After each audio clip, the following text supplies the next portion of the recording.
Are you ready?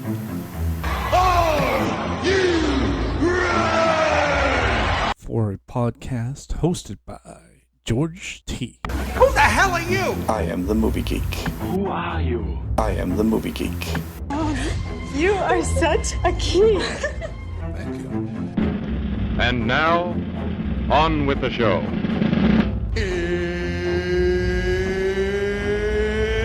It's time! It's showtime. It's showtime.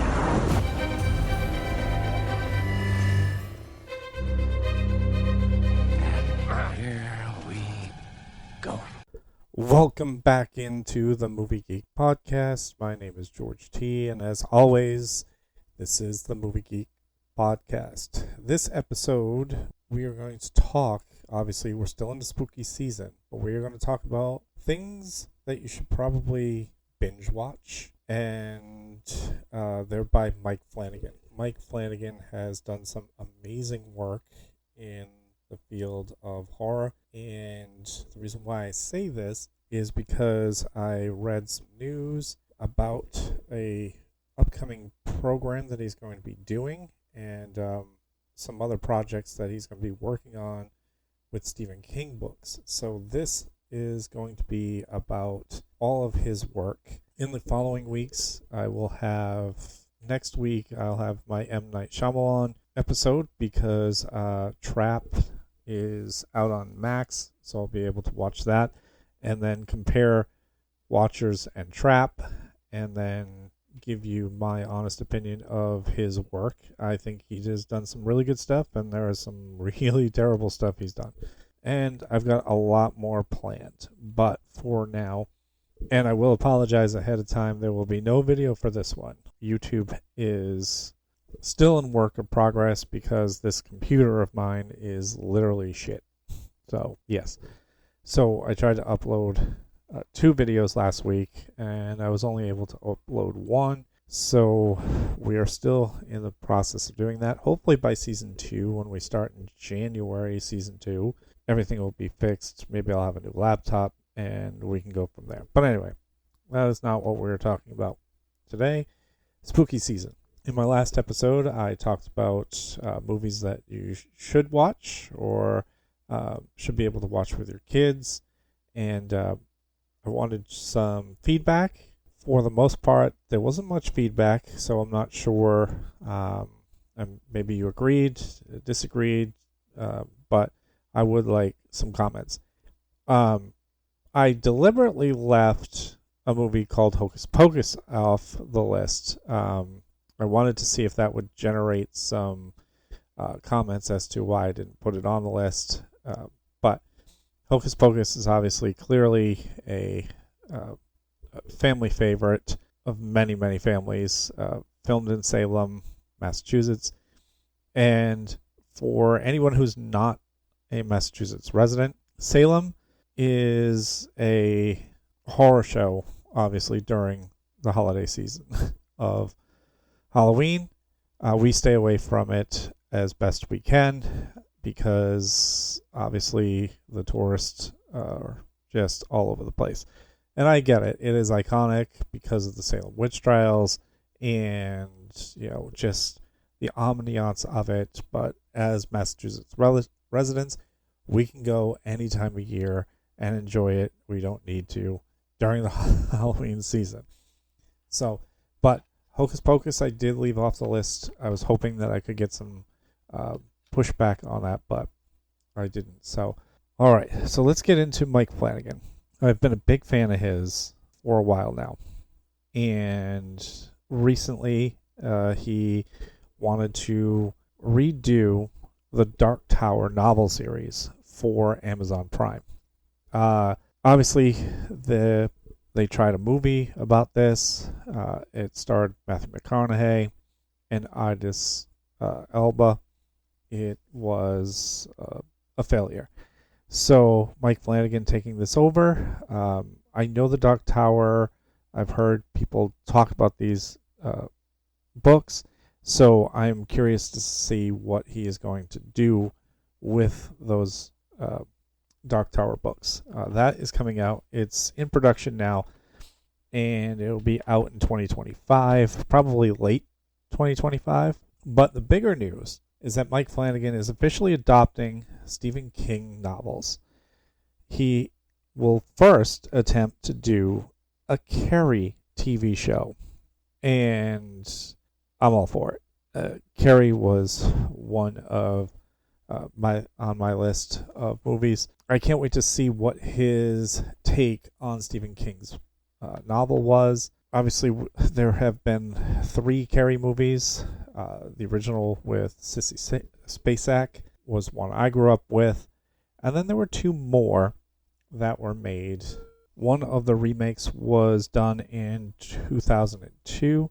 Angela Bettis played Carrie, and Patricia Clarkson played her mother in this one. It was not as good as the original, so Rotten Tomatoes gave it a 20%.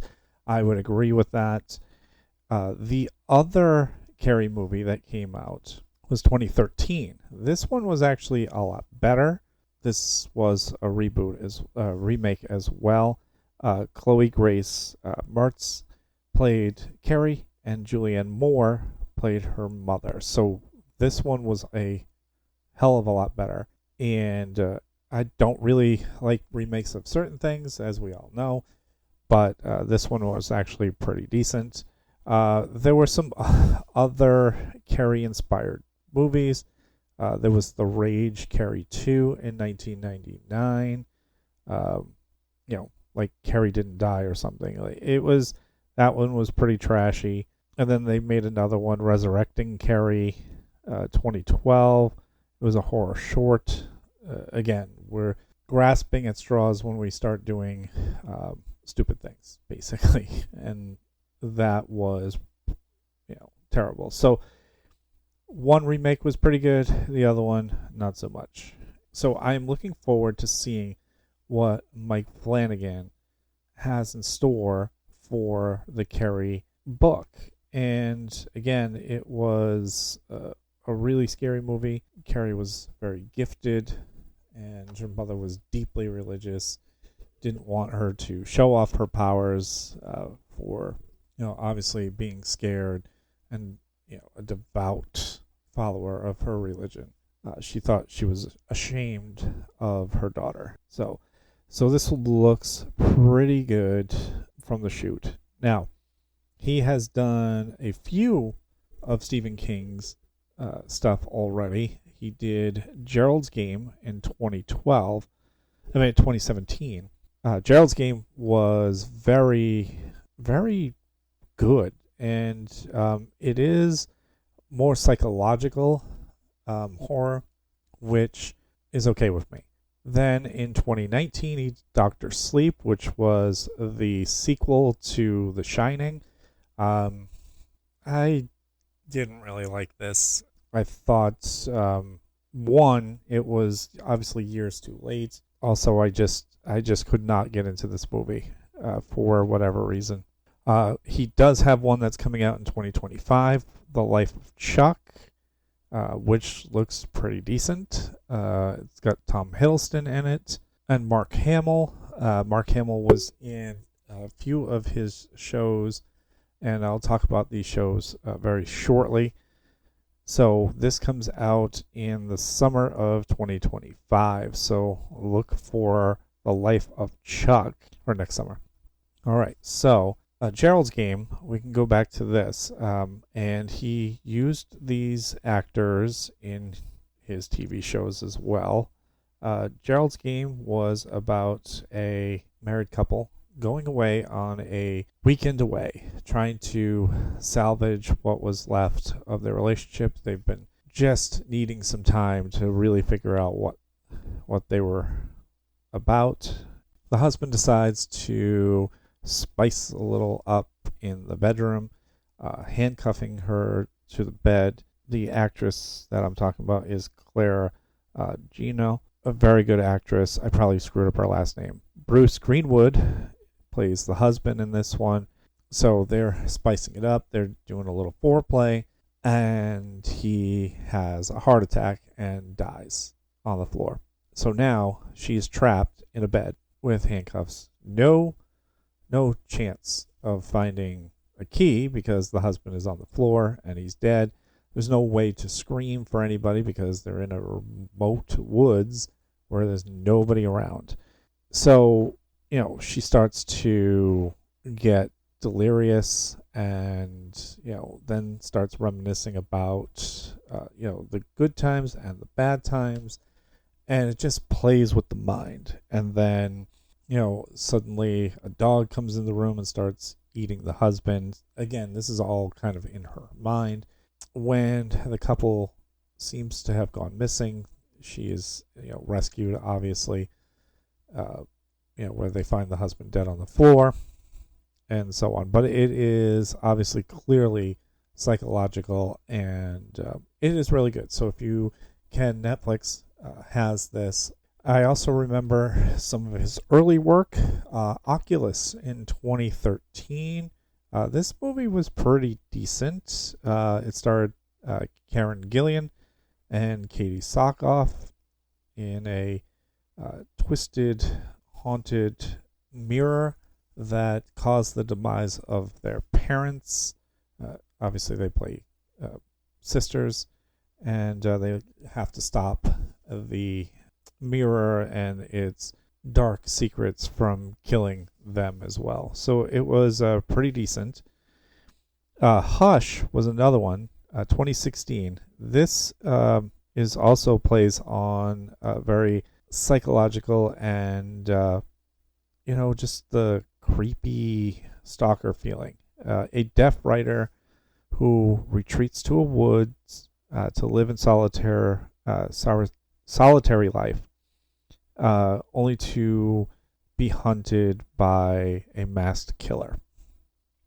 And obviously, clearly, she cannot hear, so he's sneaking around the house.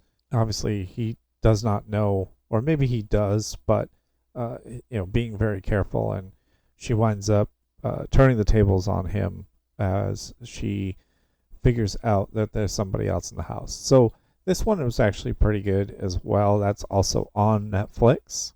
As I said, Dr. Sleep was not as good.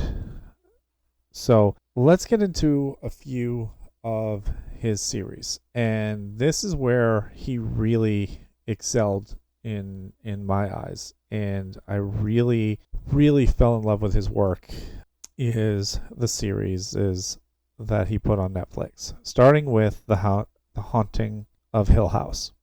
And this played off of a different, the real story, not the movie version of The Haunting that came out with Liam Neeson, Owen Wilson, Catherine Zeta-Jones, and Lily Taylor. And so that movie was really, really good. I did enjoy that. But Mike Flanagan's series differs, and it actually follows more of the actual book than The Haunting movie did. The Haunting movie did a kind of a roundabout way with the cast. The cast were complete strangers, whereas when you get into the TV show, that they're all siblings. And it is a really, really good show. So in these shows, he used a lot of the same actors throughout these shows, and obviously playing different characters. Carla Gugino is in this series. Henry Thomas is also in this one. Katie Siegel, Oliver Jackson Cohen, Amelia Eve, Victoria Pendaridi, Naya Miller, and Elizabeth Reiser. So you'll notice these names a lot in this episode. So the show itself has 10 episodes, and it came out in 2018. So the series plays on flashing between past and present. A fractured family confronts haunting memories of their old home and the terrifying events that drove them from it. So again, in the movie, Nell, played by Lily Taylor, winds up staying in the home. She is, supposedly Hugh Crane's long since granddaughter, and she winds up staying in the house while, they're capturing Hugh Crane's body into hell. So in this one, the mother, played by Carla, is killed in the house. And then there's a multitude of things that happen to all the kids as they go back to find out that the father is still kind of living in the house, but he's unsure. He's played by Henry Thomas, wondering if it was more his fault because, Hugh, his, grandfather, really, messed everything up. Nell winds up taking her own life in this one. She is haunted by the past of her mother, and so on. So, again, the show is really well done. I think you guys would enjoy it. So definitely check out The Haunting of Hill House. Speaking of hauntings, there was another show, The Haunting of Blair Manor. Again, a lot of the same casts. This time, obviously, playing different roles. So this one has kind of a different vibe to it. A young governess arrives at Blair Manor and begins to see apparitions haunting the estate. She is a babysitter that has to babysit two really weird kids. And, just multitude of things happen along the way. And another really good show by him. There is only 9 episodes in this. So, again, you can definitely binge watch these. It is definitely worth a view. Then another one. Now, if you're deeply religious, this one might not be for you. Obviously, religion is definitely something that a lot of people don't want to talk about because obviously everybody's belief system is different, and it's not something I usually like to talk about. But this show, in a nutshell, is quite insane. The Catholic in me definitely sees the good and the bad in this show, because quite frankly, I'm gonna say this nicely, but Bible thumpers, to me, I'm not a big fan of Bible thumping. So in this one, you've got the town that is got a deeply religious roots, and their long lost father of the church that is on this small island goes missing, and then he's feared dead. So a younger father comes to the island, played by Harnish Linkletter, and as they the town folk are asking about the old guy, and he's like, we met, and he was old, and he did not want to go back to the island. He was enjoying himself in his final days. So as they get to know him, they realize that strange things start happening. Animals start going missing, and then people start going missing, and then after a while they come to find out that the young priest that has come back is actually a younger version of the old man priest, and he has brought some vampire beings back with him. So the deeply devoted Catholics follow his lead, and it is just it's a crazy show. And then there's a lot of other small storylines going on. Zach Gilford plays Riley. He's coming back to the small town and luckily figures out what is going on and rescues a few people, and the town goes up in flames. And it's just like I said, it's just a wild ride. The show only had 7 episodes, so again, this can be done in a weekend easily, or even a day, depending on how fast you get through it. Then if you want to keep going in order, Midnight Club. And this I found out when I went to Terracon last year from Heather Langenkamp, who was from Nightmare on Elm Street. She played Dr.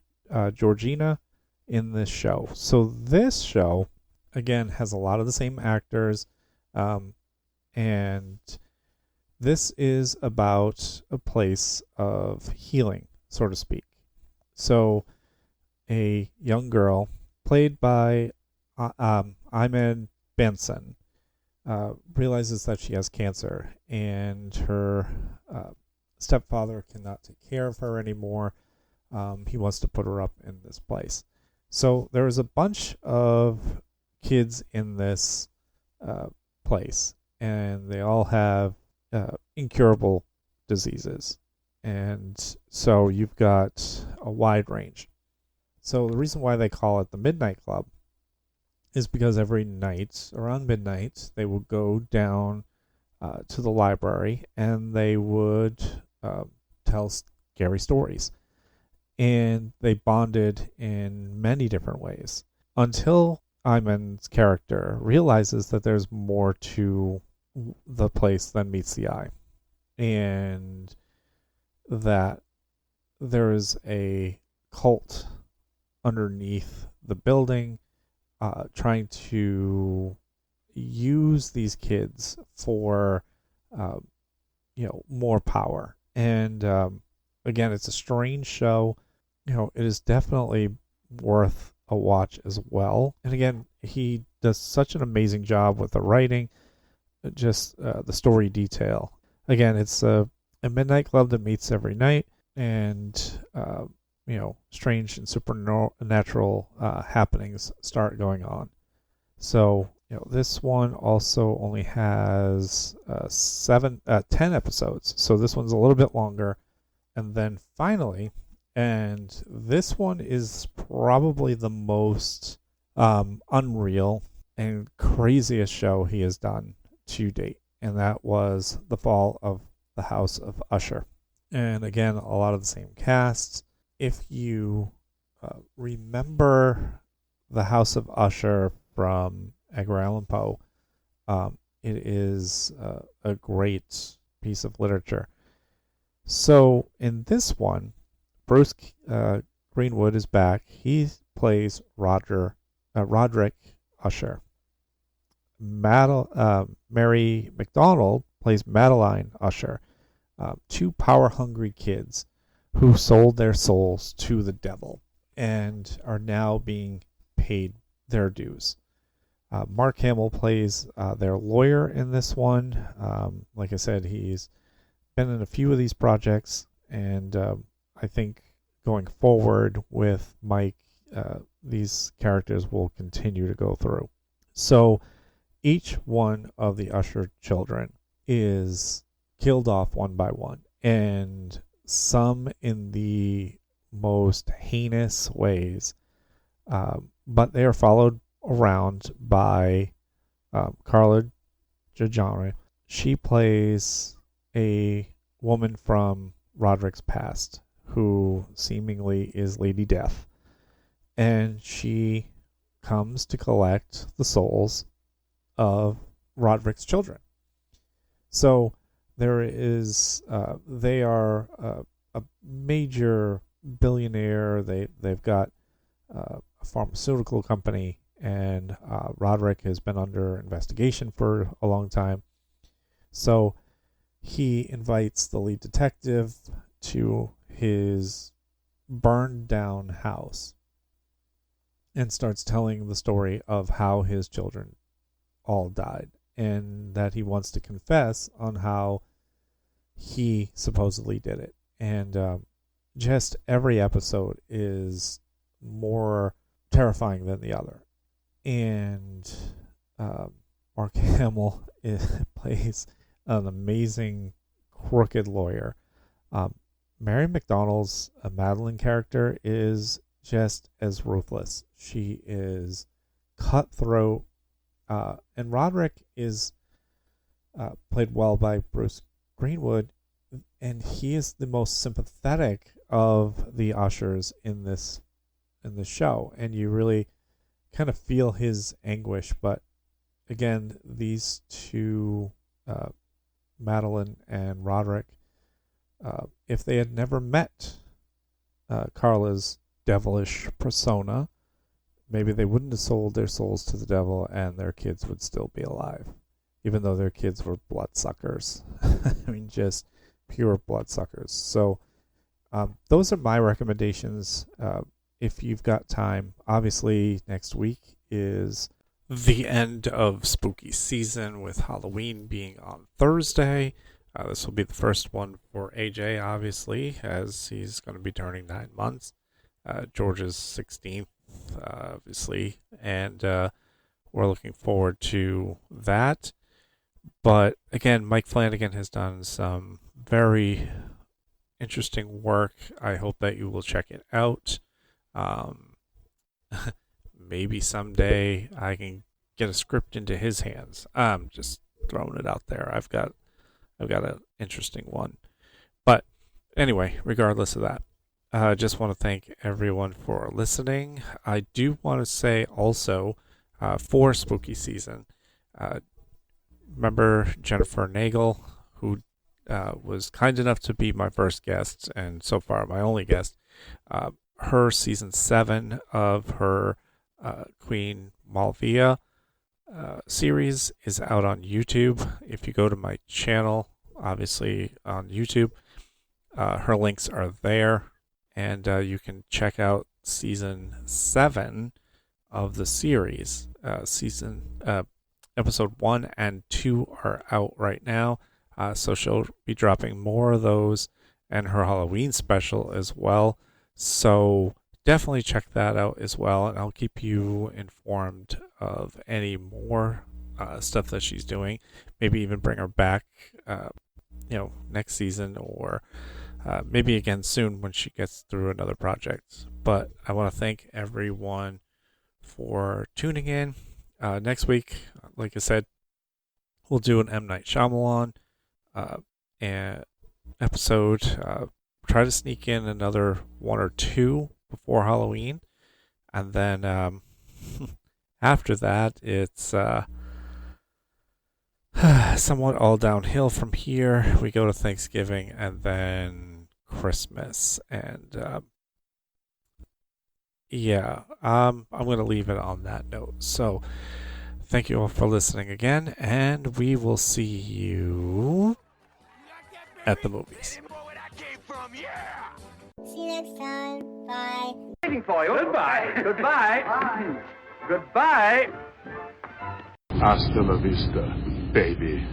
That's all, folks.